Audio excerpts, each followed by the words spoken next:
Hey, Coach Cass from Lovely Impact here, and today I want to talk to you about how many pages your coaching website actually needs. And I want to talk about this because a lot of coaches, myself included, have been guilty of bloating their websites.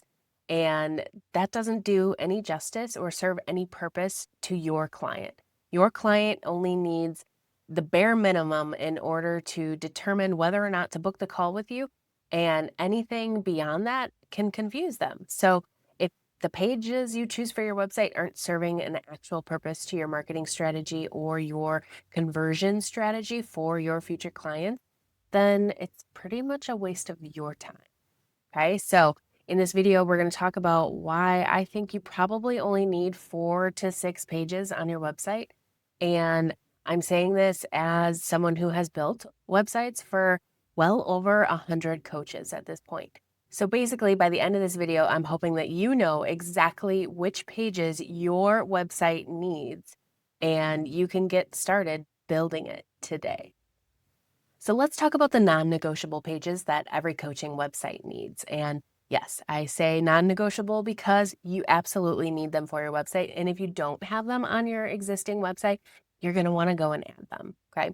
So number one is obviously the homepage. This is also called a landing page by some sectors of the internet, but essentially someone goes directly to your domain, so lovelyimpact.com, and they can see a preview of what it is you do. They should land on this page and they should know without a doubt what services you offer and how you can help them.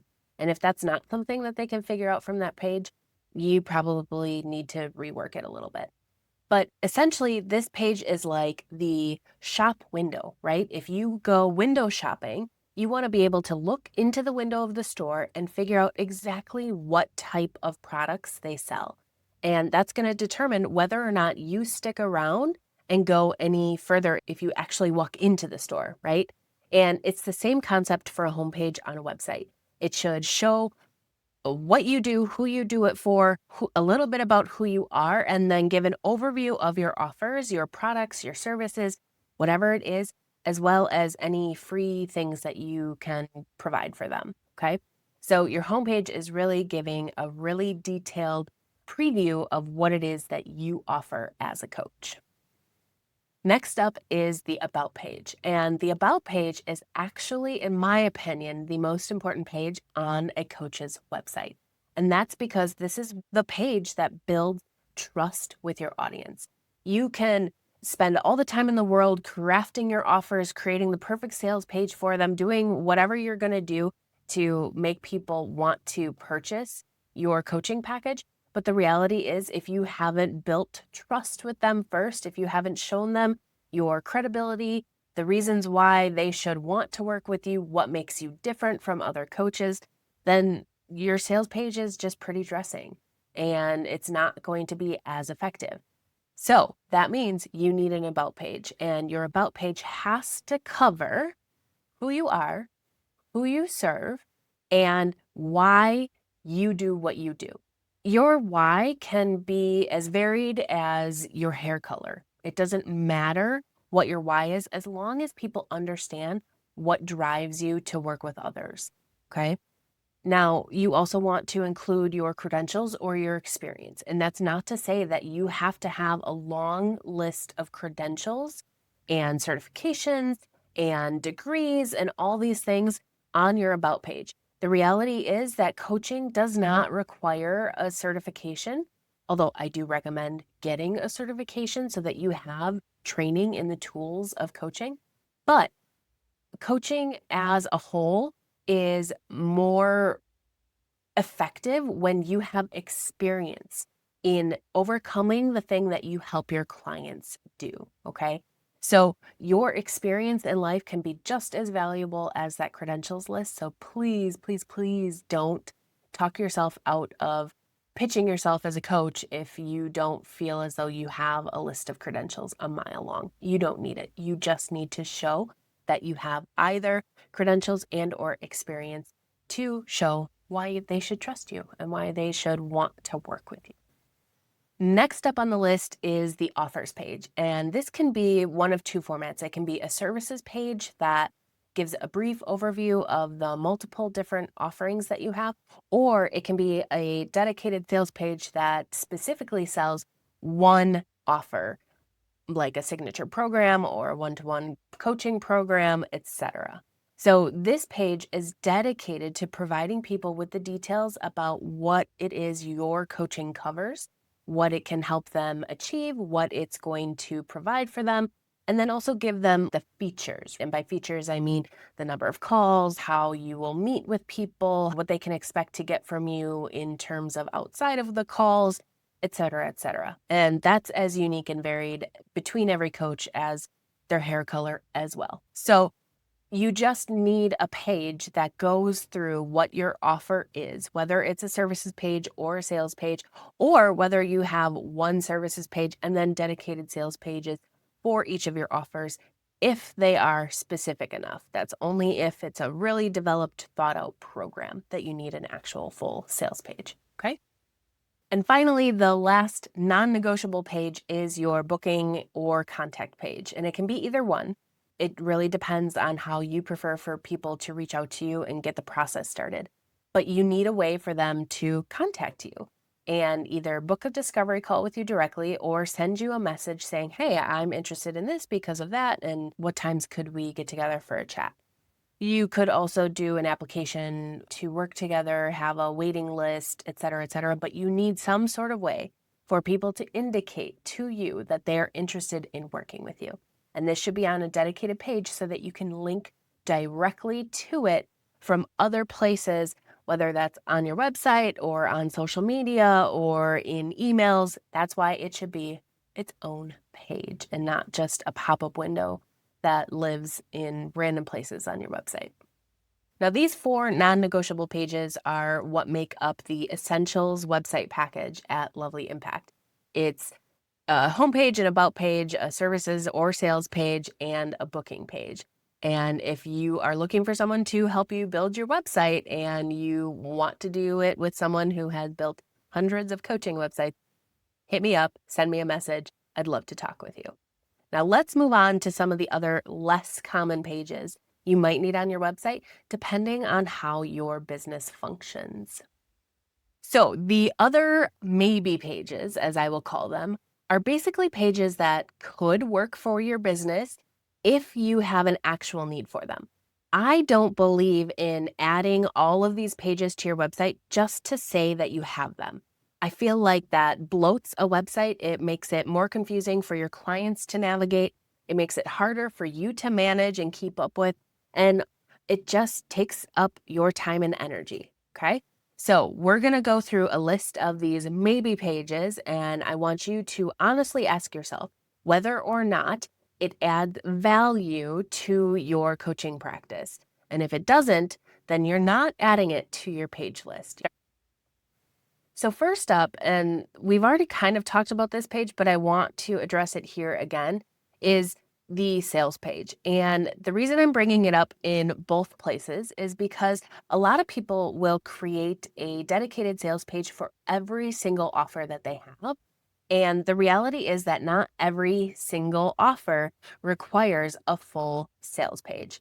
You only need a full sales page if your coaching offer that you are setting up on the sales page has a lot of details to it. If it has a lot of features, a lot of benefits, and a lot of things that you need to communicate in order to convince your least convinced client type that it's worth purchasing. So this might be something like a membership that has all these different things that you do and include for them on a weekly, monthly, whatever basis. And you provide them with tools and templates or maybe a group call or et cetera, et cetera.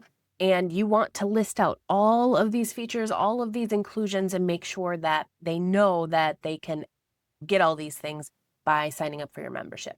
It might be for your one-to-one coaching offer if it's the only thing you sell and you really want to dive into the specifics and the logistics of how you work with your clients and what they're going to get out of it, okay? If you don't have a ton of detail surrounding your coaching package, you probably don't need a sales page. So for instance, if you're doing one-to-one coaching, and you basically say, you know what, it's a 3-month package, come as you are, we'll figure out whatever it is we're working on, and we're just going to go until we can go no longer, that probably doesn't require a full sales page, okay? You're looking for something that gives a very specific promised result or maybe multiple results over the course of the coaching engagement. So the next page on the list of maybes is a blog page. Now, I know that a lot of people and a lot of coaches think that they need to have a blog because of the SEO factor, right? Because of the search engines and the AI search and all these things. It builds up your domain authority, it builds up your SEO keyword bank, it builds up your credibility and your expertise so that you can get found when someone searches for a coach in your niche. And while that is technically true, yes, it does all of those things and more, a blog is only effective if you are actually using it. If you have a library of posts to share on your blog that is 50 different articles that you've already written and you're just going to dump them on there and they're going to live there timelessly forever and people can search them, great. By all means, build a blog. You don't have to continue to post to it if you don't want to. It'll still do some work for you because SEO is essentially, theoretically, timeless. But if you are a new coach and you have no blog posts and you're going to put up 2, maybe 3, maybe 5 or 6 posts over the course of the next 3 years, and for all the rest of that time, it's going to sit there quietly, it's actually going to hurt your perception. Well, it's going to hurt your client's perception of you because they're going to see that your blog is inactive and they are going to make an assumption about what that means about you. And everybody's assumption is going to be a little bit different, but some people will assume that it means you're no longer actively in business and your website is sitting there stale. So they're not going to bother to reach out to you. Some people are going to assume that you didn't have the consistency or the follow through to post to that blog, and they're not going to trust that you're the coach for them. So if you cannot commit to posting to a blog regularly, and that can be monthly, it can be every 2 months, it doesn't matter, but at least it has to be consistent, then I don't recommend adding a blog to your website.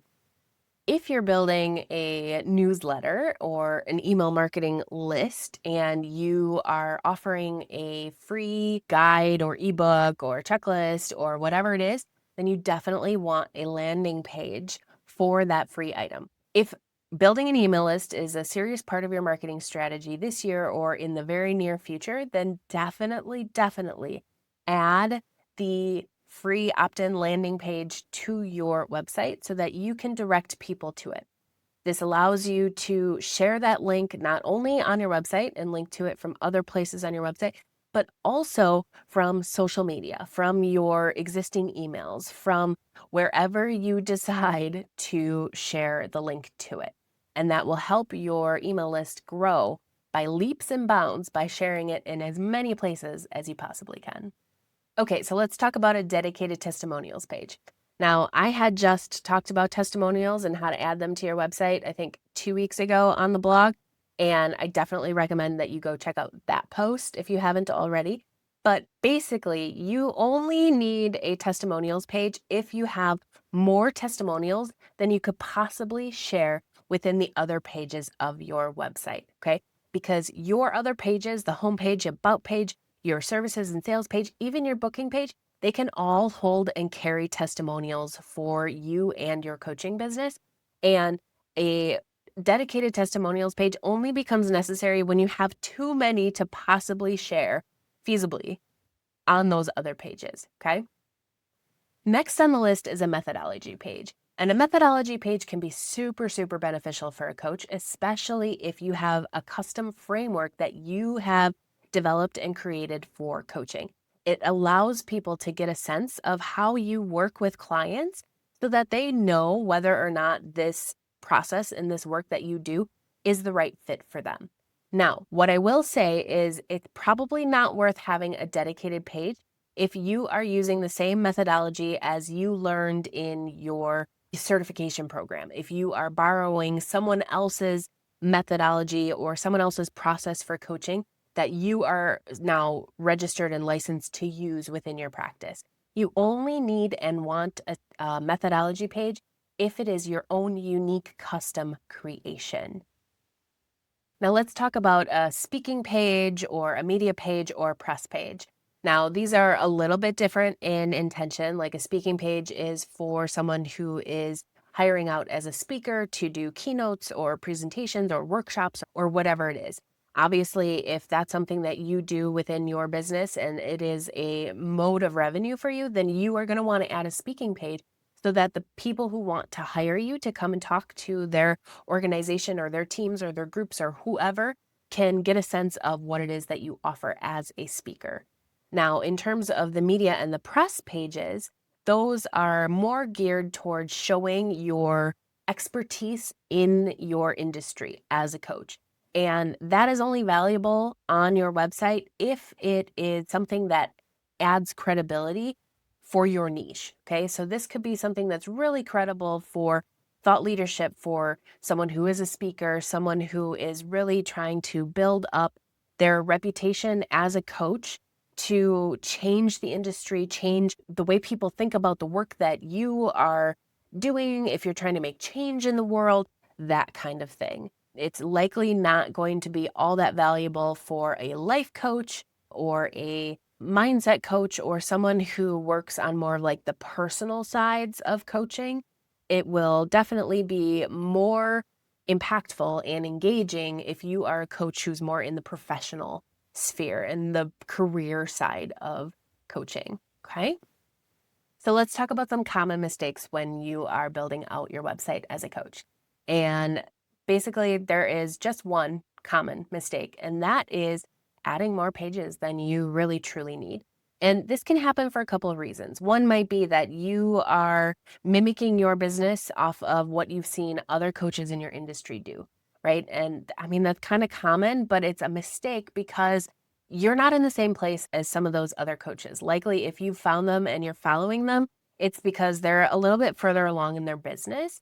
And you trying to copy them and do it the way that they've done it just because you see that's how they've done it is going to set you up for failure in some regards. You are going to be spending time and energy on tools and strategies and techniques for your website that are beyond where you are now. If you don't need a page for something, then why spend the time building it, right? Even the AI website writer tool that was launched through Lovely Impact a little over a month ago is set to help coaches narrow down to the smallest set of pages possible for their website, because your website is more effective and you can spend more time perfecting each of those individual necessary pages if you aren't spending time on pages that you don't actually need, okay?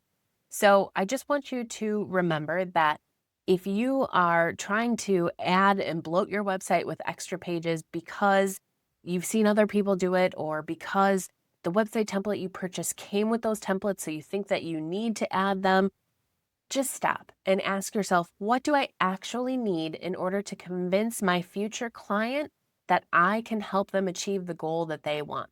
Because the reality is that your client is not spending hours and hours and hours scanning through every single page of your website. They are looking for very specific information to tell them whether or not you are the coach to work with them. And that information can be found on the homepage, the about page, and the services or sales page. And the action that they need to take can typically be found on your booking or contact page. Anything beyond that is bonus. Okay, so let's actually choose the pages that you need for your coaching website here now, together. I'm going to fire off some scenarios and situations, and when your gut says yes, you're going to jot it down, take a note, make a mental note, whatever it is, and you're only going to build those pages when you dive into building your website. Ready? Here we go. Question 1. Do you have more than one offer that you sell to your clients? If the answer is yes, then you might need a services page and a sales page, or multiple sales pages. Question 2. Are you actively building your email list right now? And do you have a freebie to help you do it? If the answer is yes, then you might have earned the spot for your opt-in page. Question 3, do you have a boatload of testimonials to share? If the answer is yes, then you probably have earned the spot for a testimonials page. Question 4, do you intend to blog consistently? And by consistently, I mean monthly, every other week, weekly, or something to that effect. If the answer is yes, then you can probably have a blog on your website. Question 5, do you offer speaking as a service? Do you get in front of people and present a keynote or a workshop or something else to groups of people? If you said yes, then you probably earned your speaking page. Question 6, do you have a bunch of press features or media appearances or something to that effect that you want to share on your website in order to build your credibility and your expertise in your industry?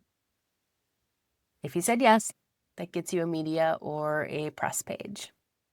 Okay, so if you didn't answer yes to a specific question, then you are going to leave that page off of your list for now. You don't need it. You can always add it in later. Just stick to what you really need in order to make your business work. That is all that I had to share with you about how to choose the pages for your coaching website. Hopefully, this has helped you really narrow down your list to make it as tight as possible, because you really only want to build out the pages that are actually serving a purpose on your website. Anything more than that can distract your clients and lead them astray from booking with you, and that's definitely not what you want.